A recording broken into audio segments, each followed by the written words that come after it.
Hi, Michael. Hey, Claudio, how you doing? I'm all right. How are you? Good. Thank you very much for taking the time today. I appreciate it.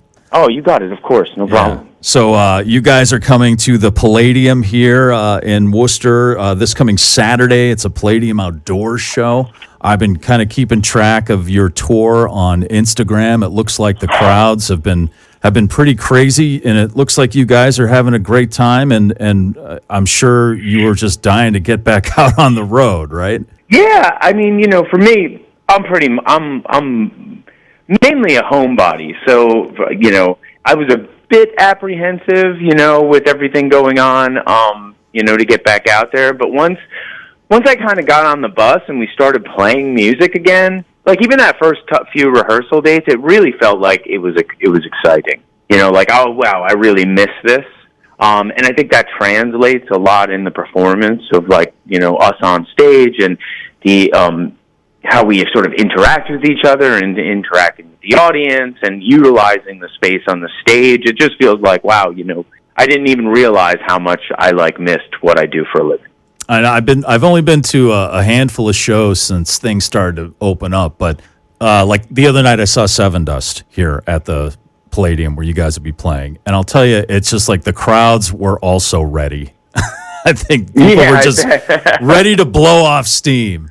And even though it's like not 100%, it's not 100% behind us, but still, it's great to get out there and just scream at the top of your lungs in an environment where, everybody else is doing it, not just when you're sitting in traffic or standing in line at the grocery store, where people will frown on that stuff. So looking forward to it. I love the new song, Shoulders. And cool. I have to say, it's got kind of a funk to it.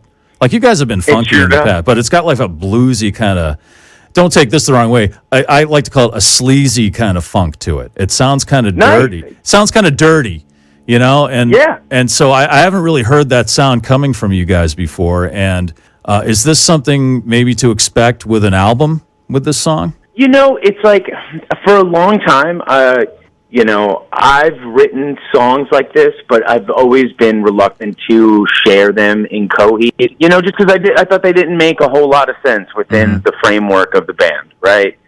But then I got to we get to this record that we're working on, and I kind of look back at everything that we've done, and I'm like, well, why can't we do that? I mean, we've stretched out, and the sound of our band so far, we've done some really strange things in our past, and I'm like, why does this feel why would something like this feel foreign? And so that's sort of why I kind of thought, well, I'm going to adopt this flavor for this record. So, I mean, is it something you can expect on every song in the next record? It's really hard to say.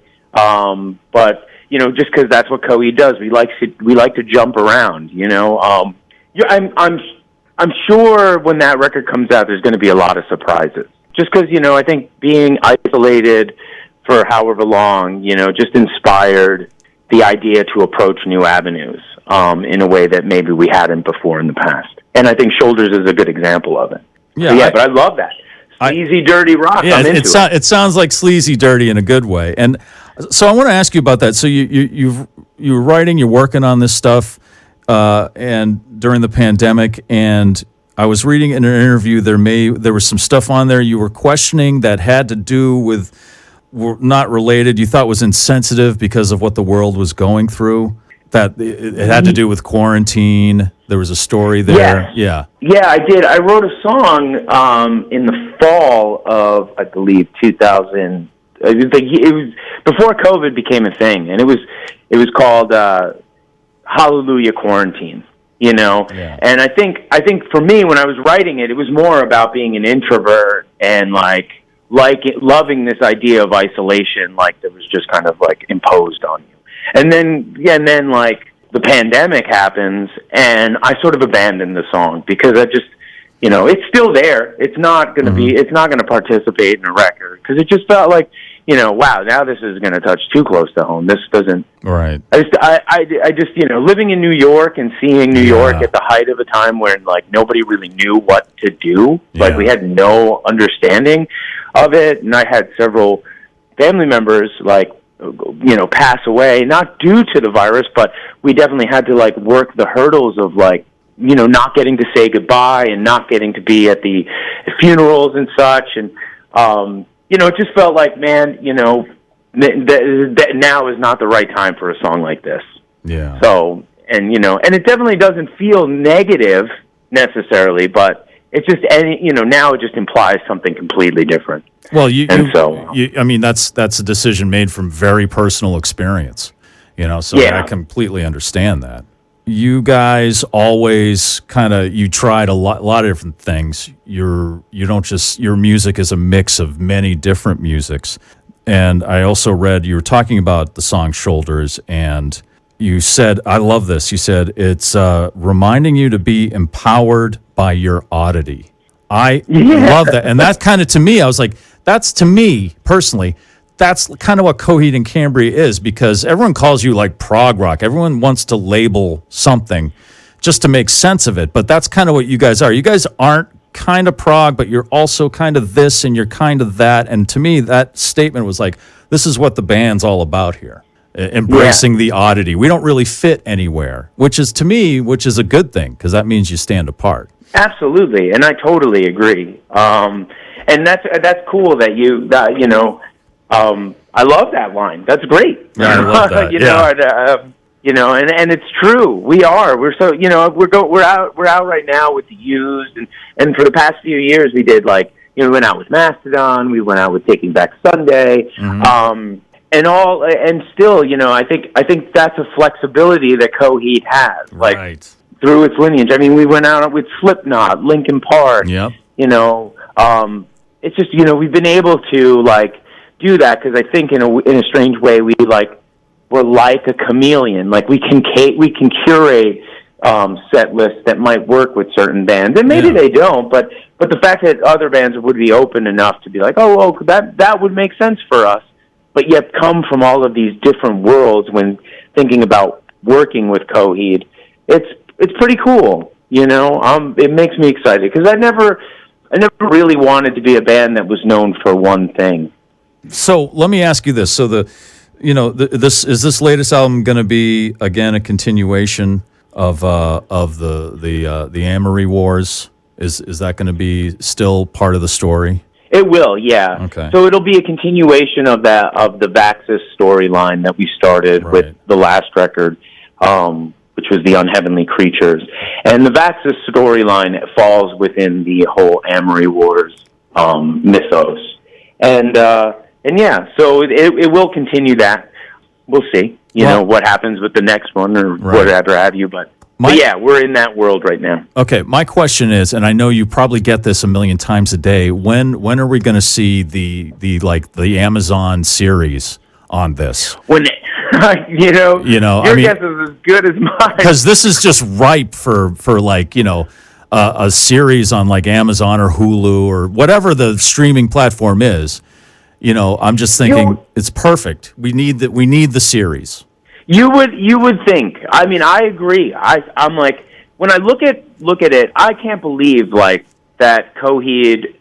I mean, we've got a saga's worth of material that could work in an epic of sorts. But every show it's like a surprise to me because I do bring out the books. I bring out all of the Amory Wars sort of situations, and they're a part of our table. And I speak to our seller all the time, and he's like, I can't believe we keep selling this. You would think we would be done, this would have capped off a long time ago. But they say, the books sell out every night. It's and it just keeps bringing new people into this idea of what it is. And I think it's just this silent, I don't think it's on the radar of the people that could make it happen because it's just sitting in the background. It's not the obvious thing. And when it becomes obvious, I think it's going to work in my favor, to be completely honest. Yes, I think so too. I mean, I think it's amazing storytelling, and that's usually what sells, a movie. Obviously it sells books, but if you have a good story, like the director Norm Jewison said, as long as the story's good, it's going to be a hit movie, or Right. or series for that matter. Now, I know you guys were talking to Mark Wahlberg at one point, weren't you? We were, yeah, and that was ages ago. Yeah. We were working with Leverage Entertainment, and again, I think at the time they didn't really understand what the property was. I think they had somebody in their world that was a fan of the band, that was young and wanted to, and saw it, but wasn't high enough up on the chain to make it sort of come to fruition, and Right. but that's what I think it's going to take. I think it's going to take one day a fan of this mythology to be in that position to be wow, everyone has slept on this thing. Here is my chance to to make a name for myself with this thing that has clearly got a fan base behind it. Yeah. That's a no-brainer. A passionate fan base. Yeah. Yeah, absolutely. So I think that's when it'll happen, so we'll see. Well, I'm hoping for J.J. Abrams to take it over, unless you have Let's go, JJ. unless you have another director that you had in mind. But I think he would be able to handle it pretty well, or James Cameron. Right on. I'll take it. Yeah, right. All right. Well, before we wrap it up here, I also have to ask about the Rick Springfield collaboration. I know it came out a while ago, but I think you guys did a sequel to Rick Springfield's Jesse's Girl. You had Rick Springfield on it, which I think is awesome also. But just the idea of a sequel to Jesse's Girl is great. And then I was reading that you guys were thinking of doing a whole album of sequels to songs. So, so one, could that still happen? And two, what are maybe one or two songs you guys were thinking of making up a sequel to? Well, so when we came up with the idea, it was sort of a last minute thing because we were in the studio, sort of, we were like, let's go into the studio. We've got time. Let's do a writing session. Let's see what the band can come up with as, in a collaborative sort of way. Right. And at the end of the sessions, we just started riffing on this, pretty straightforward tune that kind of reminds me of some of the older, straightforward, Coheed tunes. And I just happened to start singing the words Jesse's Girl. And I was just for the fact that, I needed words to sing these, just this mishmash of, sounds I was making. Right. And then I was like, wouldn't it be funny? It would be just in our wheelhouse to do an album of sequels, sequel other people's songs, in this way that, the movies of the 80s, you think of, Teen Wolf, right? Right. Teen Wolf had, I don't know who directed the first Teen Wolf, but I guarantee you it's not the same guy that directed Teen Wolf 2. Right. You know what I mean? Yeah, But, exactly. you know what I mean? So it was, kind of in that fashion, if we were, just a director brought on by a movie house to make a franchise, to continue a franchise, you know, or something that wasn't even intended to be a franchise. So so that was pretty much it. Travis and I joked around about a Twisted Sister song at one point. Oh yeah. I don't know what we came up with at the time, but but just following that lead of just finding these tunes and seeing if the artists would be into it. The Rick Springfield thing was that made total sense. It was if we can get Rick Springfield involved, it legitimizes the whole idea. Right. Otherwise, if he's not, it's it's just us doing it. But the fact that he did it just really kind of made, really opened it up for something interesting if we decided to do it into the future. But yeah, it's definitely an idea that's on the table. Real quick, just to...